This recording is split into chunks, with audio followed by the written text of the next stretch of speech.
Hello, welcome to Irish Football Fan TV. This is the final word. It is Republic of Ireland 1, Netherlands 2. This is a day later than we wanted to do it, but we're here nonetheless. I'm joined by Ryan Brennan. Ryan, how are you? All good, Paul. All good. Sounds so enthusiastic as we get into this another defeat, one win and five. I suppose. Look, we'll get straight in with the lineup. I have it here from the team sheet from the other night. So Gavin Bazunu in goal as expected. Shane Duffy, John Egan, and Nathan Collins probably as expected as well. Then the wing backs. You had Matt Doherty come back in with his mullet, and on the left wing back, I think it was a surprise to some people, not so much a surprise to others. But James McLean left wing back, and then you had kind of the attacking midfielders slash forwards, I would say, in Jason Knight, Chiedozie Ogbene, and Adam Ida. Was there anything there when you saw that lineup? Did you think, oh, we're gonna go for this here, or because I'm just looking at some of the players on the bench there: Sinclair Armstrong, Aaron Connolly, Jason Malumbi, Ryan Manning, Will Smallbone, Darragh O'Shea probably as well. So was there, when you saw the lineup, how were you feeling? Well, I saw the lineup. I think it was probably the polar opposite of we're going for it. The likes of, I thought, like James McLean, who's been a servant to Ireland, but to see him in the starting 11, I just thought, like, this is realistically, it was like, this is the make or break for Stephen Kenny. It was the FAI had said before I went into these two games that you need to get minimum 3 points. So it was kind of this lineup that we saw should have been kind of hell for leather. That we're just going to go out, try to get 3 points, and what happens, happens. That'd be a bit more kind of, if we saw that in the lineup and it was kind of reflected in the lineup, then we could kind of say, look, fair enough. He went hell for leather. He did everything he could. But to look at the lineup and to see kind of the likes of probably McLean, I thought Alan Brown had a decent game on Sunday, but when I saw like the line, as I was just speaking on, when I saw him in the starting 11, I thought maybe we could have had someone else in there, like probably Jason Malumbi. But no, yeah, I kind of had more so negative feelings than positive when I did see the starting 11, particularly when like we had kind of Aaron Connolly coming in good form, banging in goals for Hull, and just see him kind of on the bench and like a new kind of, you can kind of tell Kenny has certain patterns that you knew that we weren't going to see or minimum. Yeah, it's just I think with your Wi-Fi is going in and out there, so sometimes it's hard to hear you. So if I'm kind of going like that, it's just to hear you. But anyway, I was just saying there, just with the the lineup. When you're looking at James McLean just going up against Denzel Dumfries, who had just got 3 assists in the previous game against Greece, you knew that that was going to be an area of worry. Not necessarily because McLean's a bad player, more so just because he's not a defender, and his defensive, he might be a bit naive defensively. Although he likes to get stuck in for a tackle and stuff like that, when it comes to actual positioning, you have Enda Stevens, who's played there most of his career as a left back or a left wing back. You have Ryan Manning, who was there on the bench and probably came on and didn't really kind of live up to expectation. But we'll come to that later on. So you're kind of looking at players that naturally play there. You went from McLean over experience, I think.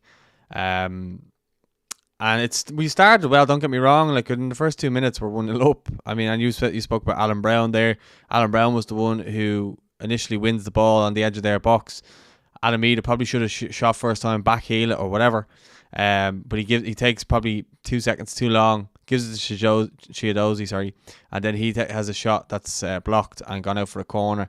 Now, anyone saying that about McLean, he is the one who crosses in the ball from the corner, and Shane Duffy gets a head on it, and Virgil van Dijk handballs it. Adam Ida steps up and absolutely buries it.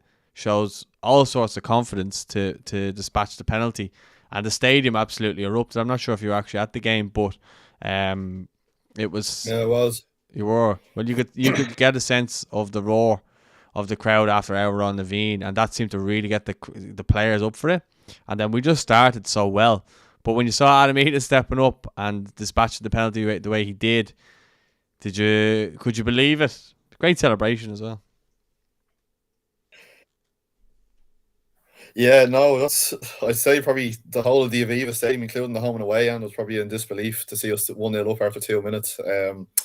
Did I think, looking at it when we went 1-0 up, did I think we were going to hold on for and this was the route to winning the game? Not so much. I did have belief. You want to be the optimist, but no, definitely when we went 1-0 up, it was just pure relation, and it's not pure disbelief to think how are we 1-0 up against the Dutch, who went very far in the World Cup and only had to be stopped by it was Argentina, but like other than that was they On were penalties, unbelievable. yeah. And even like yeah, and like even like after we went 1-0 up, and basically the whole first half we were the better side as well. Kept pressing them, and I think probably the little trick that we might have missed was pressing the goalkeeper even more. If you saw like we were easily able to press their centre backs, Virgil van Dijk, Nathan Ake, and the likes. The keeper, every time the keeper got the ball, it was kind of the ball were going out for a lot of throw-ins on numerous occasions. I think probably if we went one more and the centre backs, we probably could have. Though I know there was a couple of times where it was close, and Adamida was, you know, nearly blocking the keeper and stuff like that. So it's hard, but I think that keeper was there for the taking as well. He didn't look overly comfortable in the net.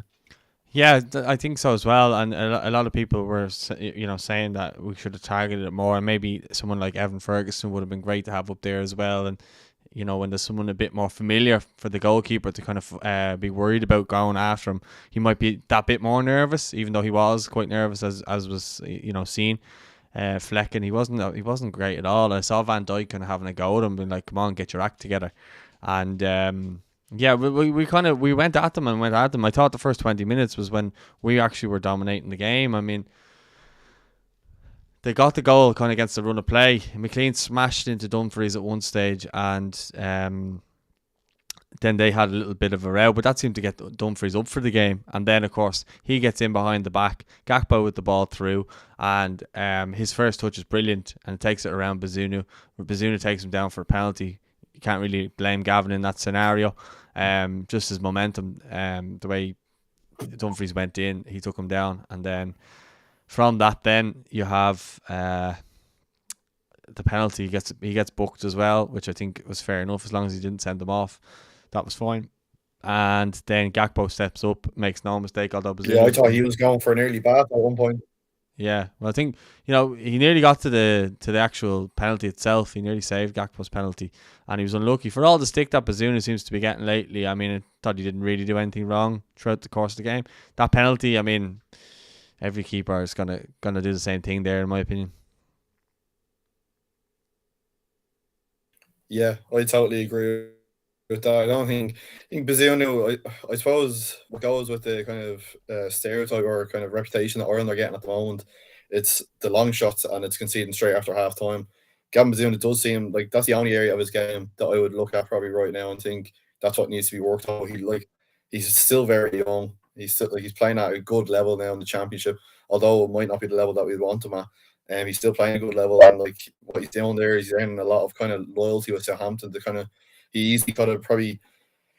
This is not to say that there is, but he probably could have warranted a move to the Premier League. Like I think he is at that level where he's a Premier League goalkeeper, and it's just that his club kind of aren't there. But the stick I think he's getting is associated with obviously with Southampton, but at the same time, I think keepers, in my personal opinion, I think keepers should be the last one to be blamed because you have 10 other players that are supposed to be stopping. And obviously, you have your strikers and whatnot, but the 10 other players that should be kind of being able to kind of put a block to that before you blame your goalkeeper. And I know there is certain kind of circumstance where keepers are at fault, but I think Bazunu, yeah, I probably would say he's kind of come under unfair kind of criticism. I think he's very good, and definitely would be kind of sticking with him in the net. Um, and yeah, I would say all the criticism that he's receiving is unfair, and it's easy to pile on when obviously Ireland are going through the patch we're going through, and obviously Southampton aren't doing too great either in the championship. I think they lost like 4-0 to Sunderland there recently, and I think that's what kind of highlighted. One of the shots came kind of from outside the box, and Bazuna probably should have saved it, but there's a lot going on, I think, for him for club and country. Yeah, because I'm just I don't think he could have done it really much more. But I'm just looking at the key stats here. I mean, possession wise, we had 51%, they had 49. Total attempts, we had 10, they had 9. Our attacks 39-36. Corners taken 6-5. Passing accuracy 82% each. Passes completed, we'd more. Passes attempted, we'd more. Balls recovered, we'd more. And just even from that Yeah, sense, obviously, yeah, the total attempts 10-9. People were saying, "Oh, we one shot on target" and stuff like that, but I thought we really we tried our our level best, I suppose, to put it up to the Dutch. They're not an easy side. I mean, we got three quality centre backs there with Van Dijk, Ake, who's just won a treble, and Matthijs de Ligt, who was the hottest property in the world a few years ago from a centre back point of view. And you have the three of them there, and you're trying to go up against them with one striker in Adamida. I know Chidozi and first half were absolutely excellent. I think every one of them, I couldn't say that one of them played in any way badly. I've seen a lot of people going, "Oh, you're being hyperbolic by saying that we were really good the first 50 minutes." We were. Obviously, they got their goal, but we still continued to attack. Ogbene probably should have had a goal as well. He took again too long to take another shot, and it was deflected out. But we were peppering them and getting in their face and not making life easy for them. And if you were to say that this is a team that are not playing for the manager, I'd be questioning that, because they all look like they were putting it. They were all putting themselves on a performance in for the manager and for the fans. Obviously, I spoke to Nathan Collins after the game, and he was saying like everybody's playing for the manager and the team. I mean, he's like, you're playing for your country. It shouldn't matter, whoever you're playing for your country, and that's you should be giving your best all the time. But I mean, going in half time 1-1, what were you thinking? I thought, like, what, these are actually there for the taking.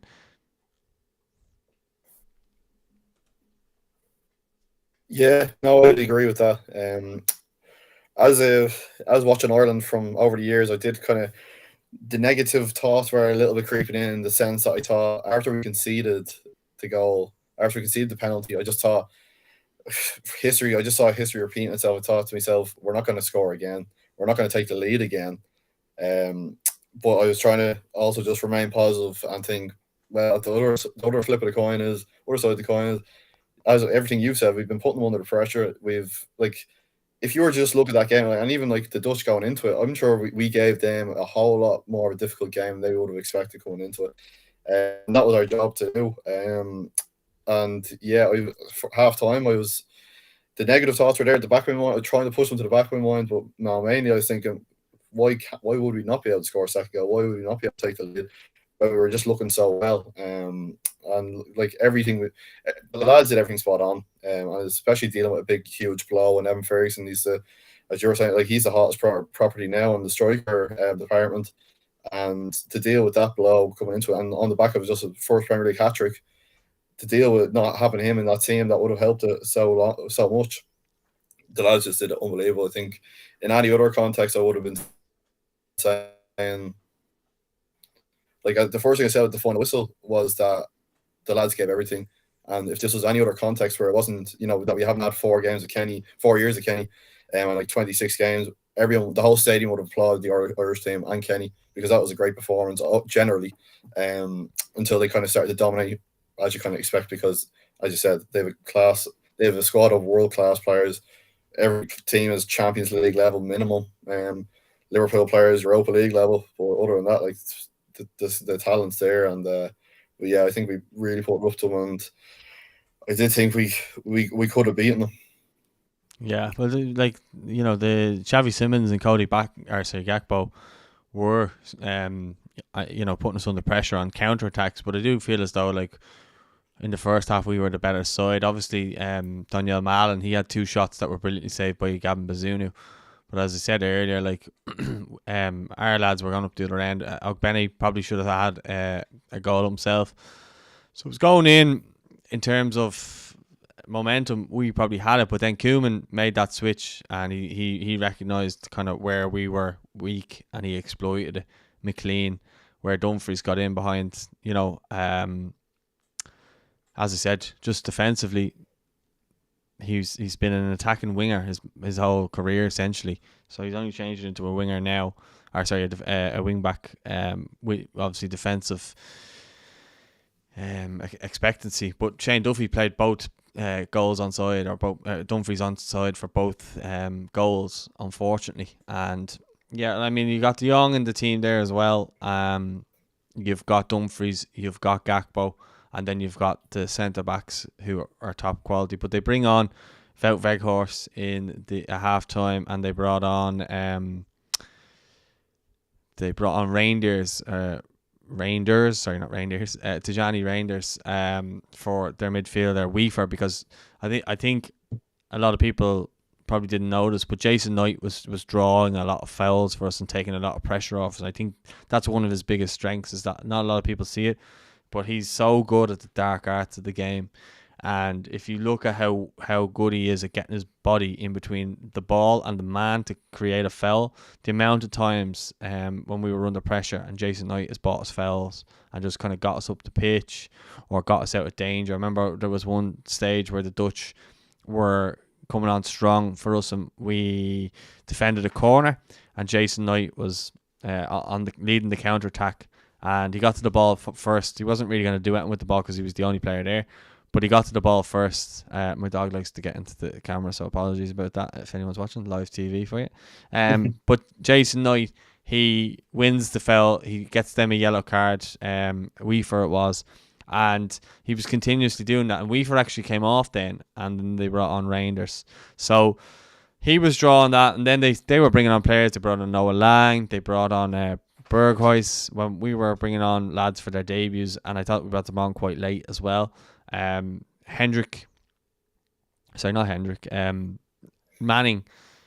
does come on, but we'll get to that in a sec. But this trend of conceding after half time comes in 11 minutes after half time. So I don't really know if you can kind of say it like that, but good play by Dumfries, a great ball in, and Weghorst makes no mistake. Good old Wout Weghorst doesn't do a whole lot for Man United or anything like that. Done well in the World Cup, I'll give him that, against Argentina. But came alive in the 6-yard box, much to our detriment, and gives Holland a 2-1 lead at that point. Did you feel as though when they'd scored that there was no way back just because we're so goal shy? Or how were you feeling? Yeah, I felt. I think there was a good long enough period after the second goal went in of just. I think it was pure dejection.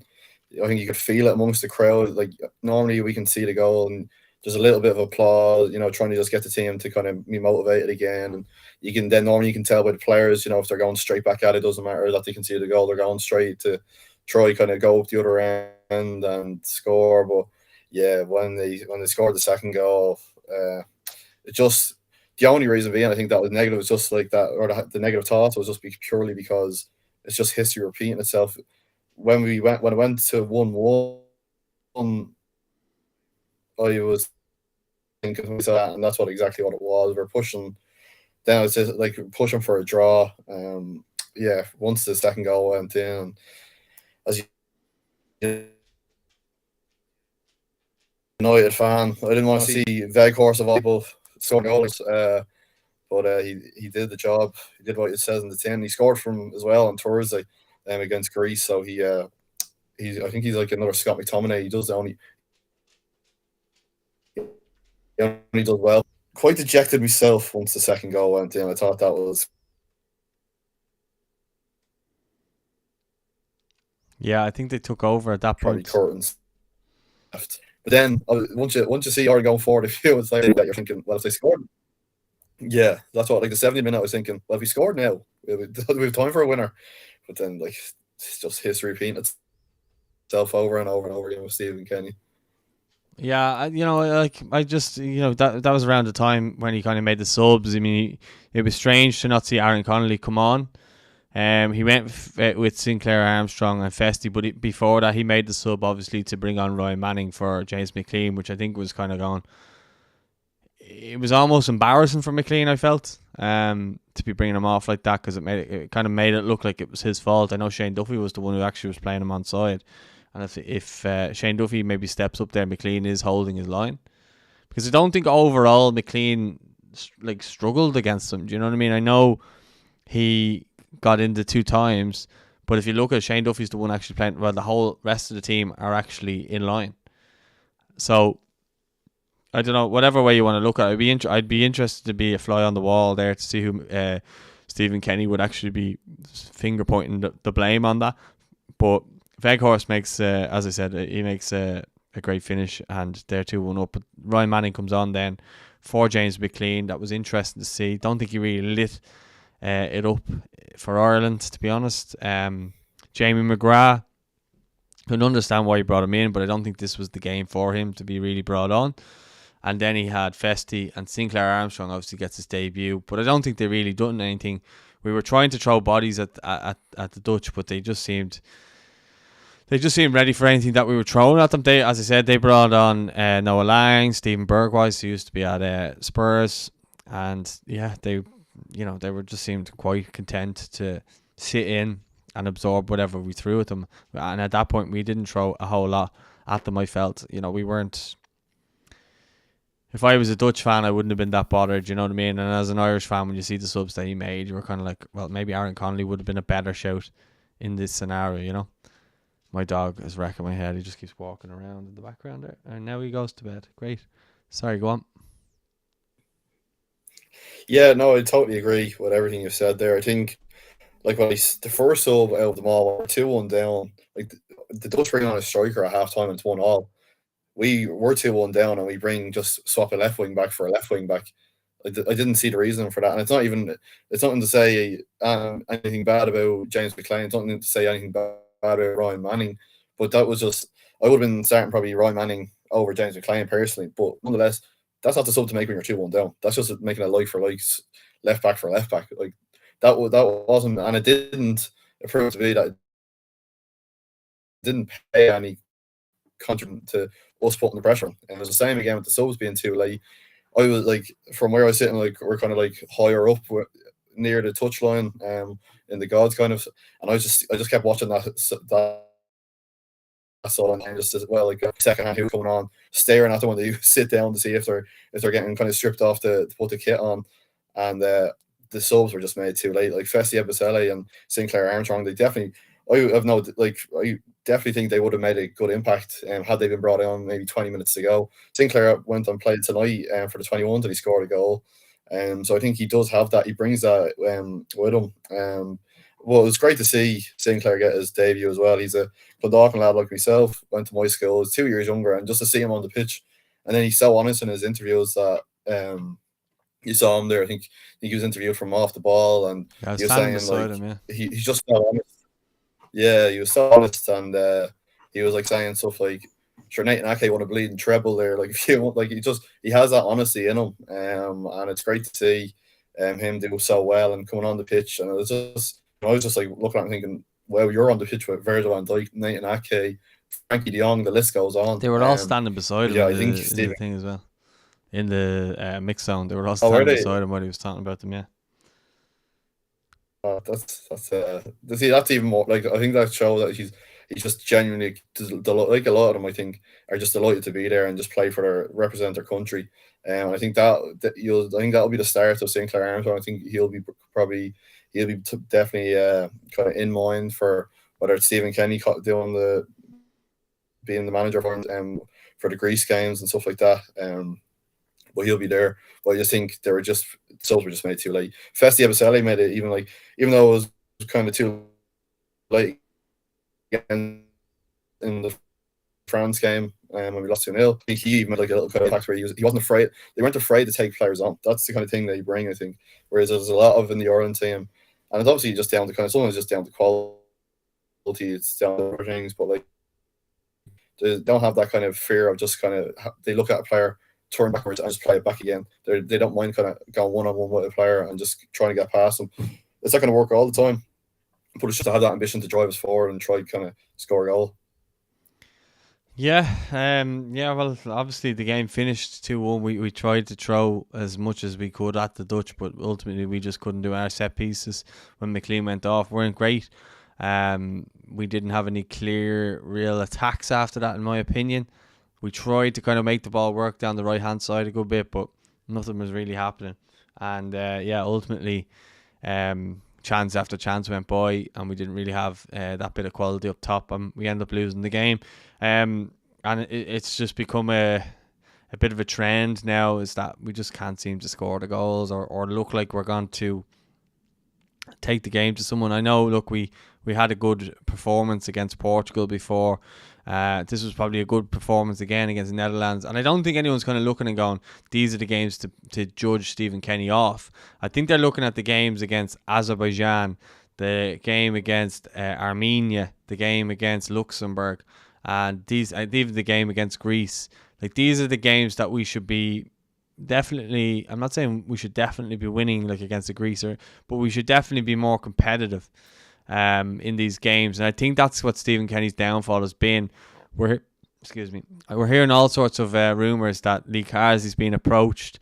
There's going to be a meeting on Thursday from the director of football and Jonathan Hill, and a lot of news outlets are basically saying that Stephen Kenny's going to be gone. I saw he was down at the under 21 game tonight with Keith Andrews. So I don't know, like, would you like to see him see out the campaign, or would you say, look, thanks very much for your time, but let's kind of put you out of your misery type of thing?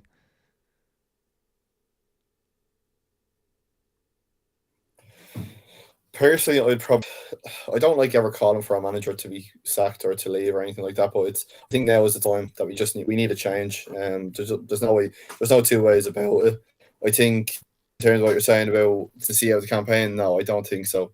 I think like the thought of him seeing out the campaign just to say, oh yeah, you're going to play these two games, but then new managers in straight away after that, no matter how you do. I think that's just pointless as well. What would be nice to do is if you were to get Carsey or anyone else, whoever the new manager is going to be, evidently, I think it would be nice to get the October games and the November games.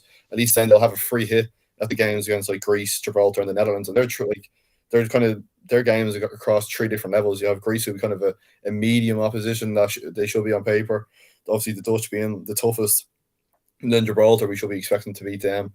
But at least then, if the new manager got a chance to kind of get to know the players a bit more, implement a little bit of his style, two international breaks in the space of a month, that'll I think that'll be a good benefit as opposed to if we were to wait till the campaign's over.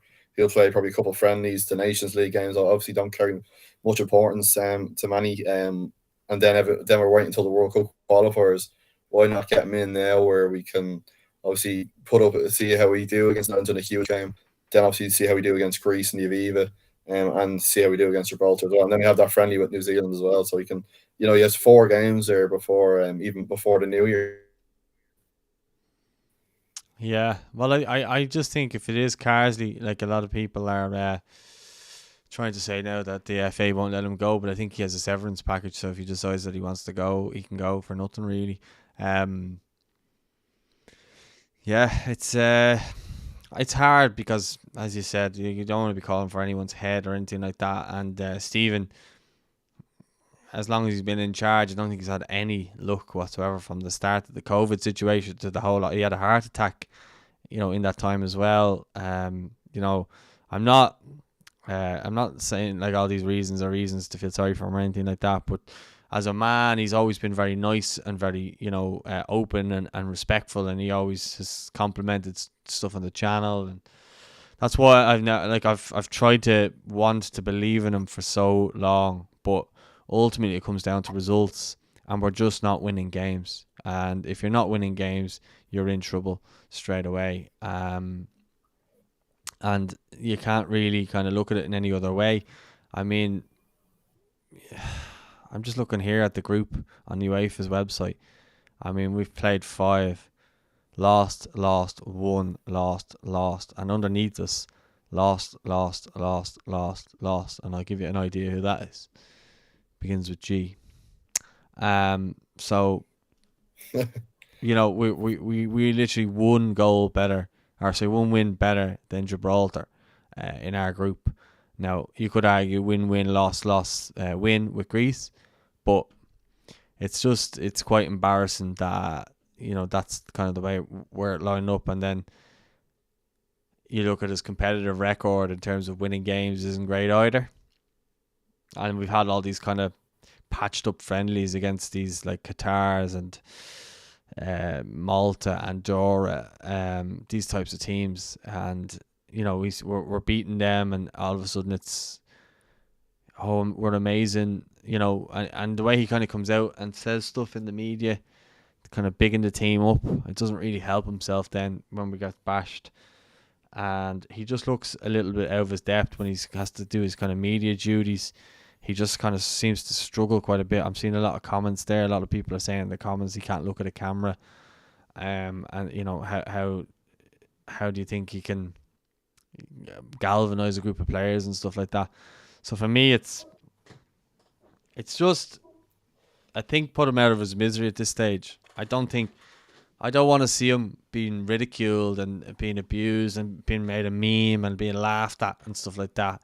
I'd like to see him kind of go with a bit of respect. He got a bit of a cheer off the fans the other night, and he clapped them off, and he did in Paris as well. I think a lot of fans really bought into what he was trying to do, and I don't think he'll ever really benefit from what the next manager will benefit from what he's done, but Kenny will never benefit from it, and he'll always look like the job was too big for him from an outside point of view. When in reality, I know, look, and even Martin O'Neill said it's not really his job to bring in players and give them their debut. The financial statement just said if O'Neill and Keane had got results like Kenny, the media would have slaughtered him. Yes, I agree. I totally agree. But I think we all kind of bought in to what Stephen Kenny was trying to do. And, the fact that if you look at our team now compared to when Stephen first came in, I know there's a Jeff Hendrick, Shane Duffy, John Egan was kind of brought in towards the end of that period. He became more of a mainstay under Stephen Kenny, in my opinion. Josh Cullen, Alan Brown, Matt Doherty, James McLean, and otherwise it's Bazunu, it's Nathan Collins, Jason Knight, Chiedozie Ogbene, Darrow Shea, Ryan Manning, Will Smallbone, Jason Malumbi, Aaron Connolly, Jamie McGrath, Festi Abizetti, Sinclair Armstrong, and Andrew Omobamidele. So he has brought through a lot of players, and a lot of players as well have benefited from Stephen Kenny and given those players a chance at international levels. Definitely helped a lot of their careers. So I think a lot of younger Irish players will benefit from Stephen Kenny being manager, and probably some of them might owe their careers to Stephen Kenny in that scenario where he really kind of gave them an opportunity, and then that's where they've all kicked on at their clubs based on that, in my opinion. Yeah, I would totally agree there.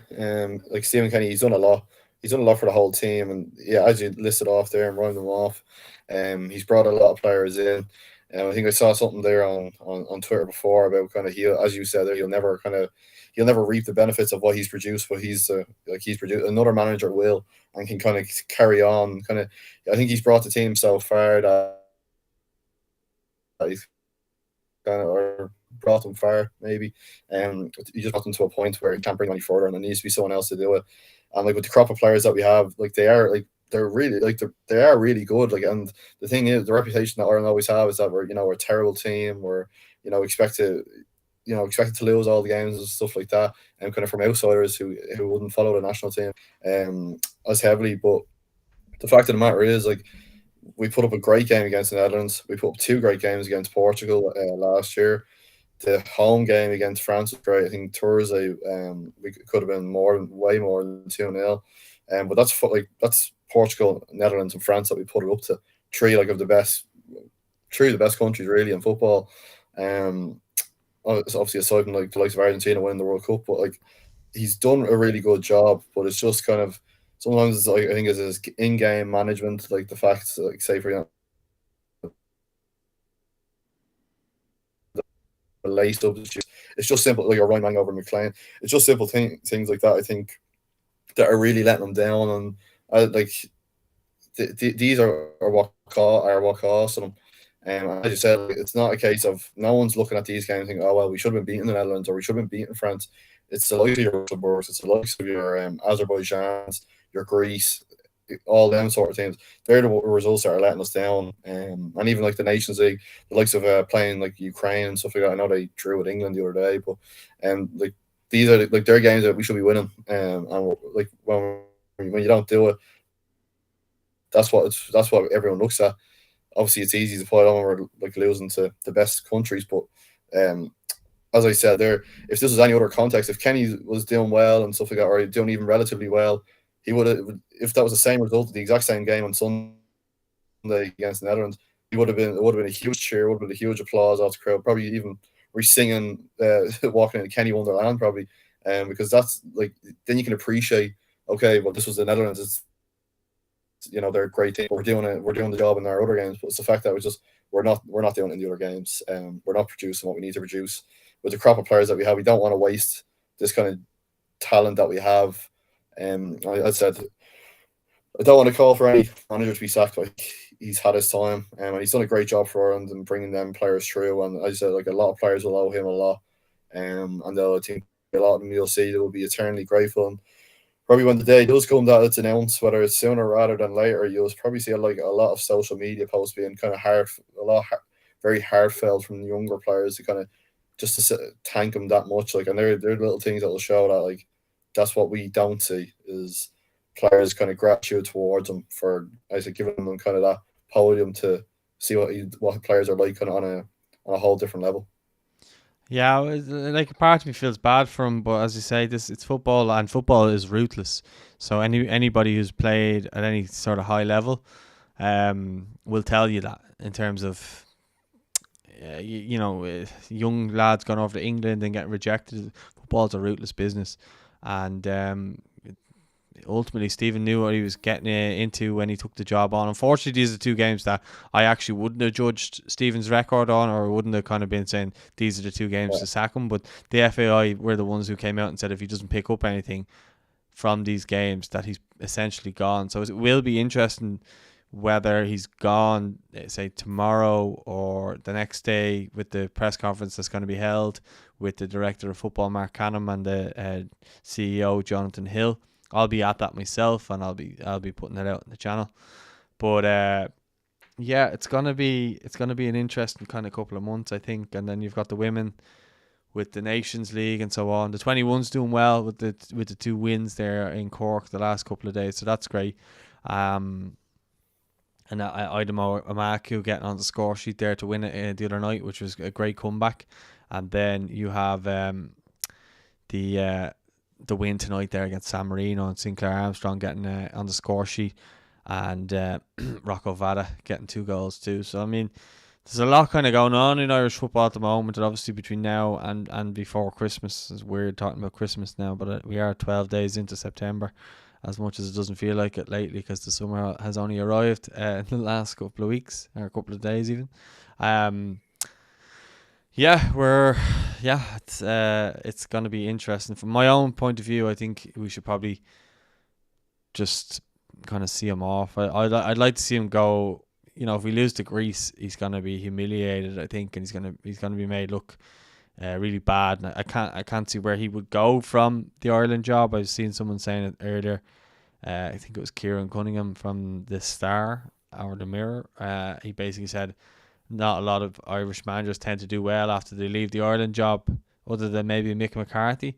Everyone else hasn't really done much. O'Neill failed at Nottingham Forest, and Trapattoni didn't really do anything. Staunton went to Darlington, didn't work out for him. Brian Kerr didn't really do anything either. So if you look at the kind of record, it's only really Mick McCarthy who's kind of gone on. And now Mick didn't do too well at Applewell, and then he done okay at Cardiff for a bit, but ultimately got sacked again. And Blackpool, similar story there. So I just kind of fear for Stephen's sake after this job. I don't see him getting a championship job, for example. I don't see him getting a job in the SPFL. I could probably only see him getting a job in League of Ireland, if I'm being honest. Yeah, I'd agree with that. And that's like when you first mentioned there, that's the first place I was thinking was probably just League of Ireland, and it's probably a fall of like, and it's not like I'm a Rovers fan myself, so it's not like I don't mean it in any bad way, but the fall from grace when you're going from an Irish national senior team to go into the League of Ireland, I think, because like when you we look at who we're going to recruit, like say for example the favourites of who's going to be the next Ireland manager, you're looking at like Carr's to be in the favour, coming from the England 21s winning the Euros, and then all the rest of the kind of potential favourites like are generally knocking about kind of a higher standard. Obviously, the likes of Damien Duff and Stephen Bradley are on them odds lists as well, which I wouldn't really knock down too much. I think probably the only point I would argue is that if it was ever to be a League of Ireland manager, I think you need to see them kind of do well, like at a club outside of Ireland. So like say for the likes of Damien Duff with Shells or Steve Bradley with Rovers, that you need to kind of see them take a bigger job first, and whether it be Scotland, England, something like that, and see how they progress there before they come on to the Ireland scene. And but I think generally, like from start, Stephen Kenny, like that kind of whole even thing that we like the FAI did in terms of saying Stephen Kenny's going to have the 21s for 2 years and Brett McCarthy's going to have the senior team for 2 years, and then after that it's going to switch over. And then COVID happened and they just gave Kenny the job straight away. Like I think from the start it was just like it wasn't organized very well, and I don't think I wouldn't expect anything different from the FAI. But no, look, can I say it's only like Stephen Kenny. I think he's done a great job, but and I never like to call for a manager to be sacked, but I think the time is now. And as you said about if we were to go, obviously Greece is kind of the rest of the games now are just kind of basically dead rubber.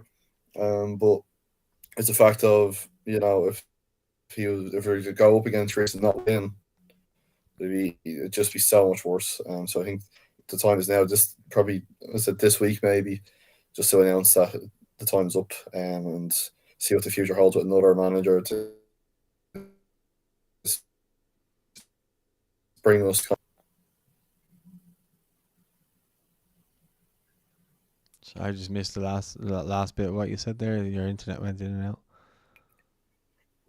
Just the last sentence. No, just saying. I think. Yeah, I think it's just a week. Is the time to just announce that he has to go, and have another manager bring us over to the next step, and bring us kind of the qualities there. I think, not to say the qualities there to be beating the Netherlands and France, all the likes of them, but bring us to definitely be competing for qualification in these groups, and not to be losing to the likes of Greece and Azerbaijan and Luxembourg. Yeah, well, I think that's where you were kind of you were looking at replacements for Stephen. I saw Off the Ball talking about it the other day. I saw a couple of other people talking about it as well. And I mean, if you're looking at managers, I mean, Roy Keane's been mentioned, which I don't think would be a good idea. Damien Duff, I think, was one that would make total sense, is the fact that he's worked with a lot of them players before when he was involved with the team with Stephen Kenny. At the same time, I look at the job that he's done with Shells with arguably a limited squad in comparison to other League of Ireland teams. I think he has Shells playing a really nice brand of football. They're tough to beat. They're robust. And I think as well as that, above anything else, is that Duff has the personality. And he has a bit of a character about him. Obviously, as well, he's won things at club level, and he was one of our best ever Irish players. I think if he was to come in there, he would command a lot more respect, similar to maybe a Mick McCarthy or a Martin O'Neill, who've been players and probably command more respect.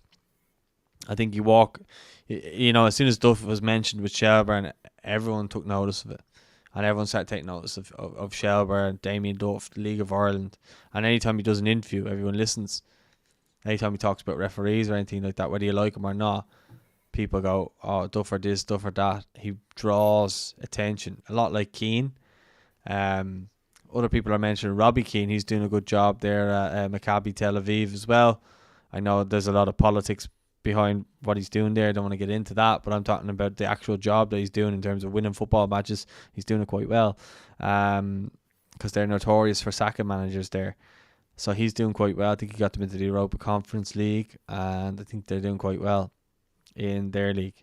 I don't really follow them actively, so can't say, but I know he's doing a good job there. And then after that, you're looking at Lee Carsley, who, as you mentioned already, England under-21 manager, got turned down by the FAI before when he offered his services with Kevin Kilban to coach underage teams, as I put that reel out on Instagram earlier on. So he's there, but yeah, it's kind of a toss-up between those names that I mentioned. Is there anyone there that you, if you were picking a replacement for Stephen Kenny, and I know it's not nice to kind of talk about someone being replaced while they're still in a job, but the fact of the matter is the FAI said what they said in terms of not winning these games, and it looks as though with the record Stephen has, he's going to be replaced whether we like it or not.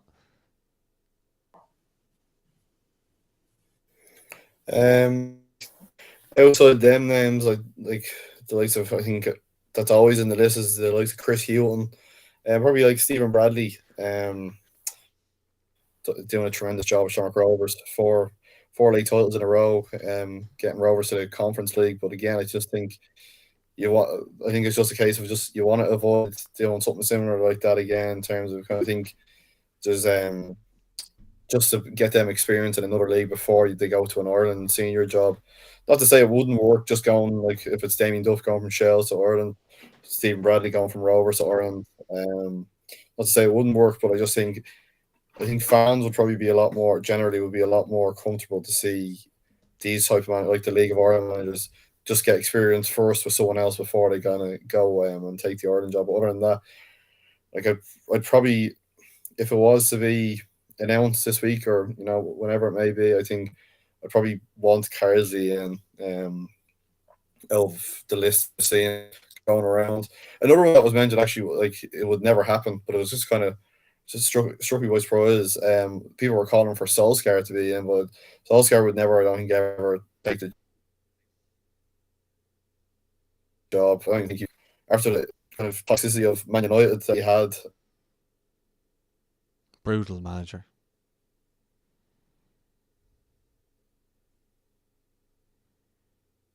Okay, I think Ryan has left the building, so I am going to leave it there, guys. Let us know what you think in the comments. Who is your choice to take over Stephen Kenny? What did you think of the game against Netherlands? And yeah, don't forget to leave your thoughts in the comments. Don't forget to like the video, subscribe if you haven't already, please. We're nearly at 15,000 subscribers, so if you could do that, it'd be fantastic. I'll speak to you all later. Thanks very much.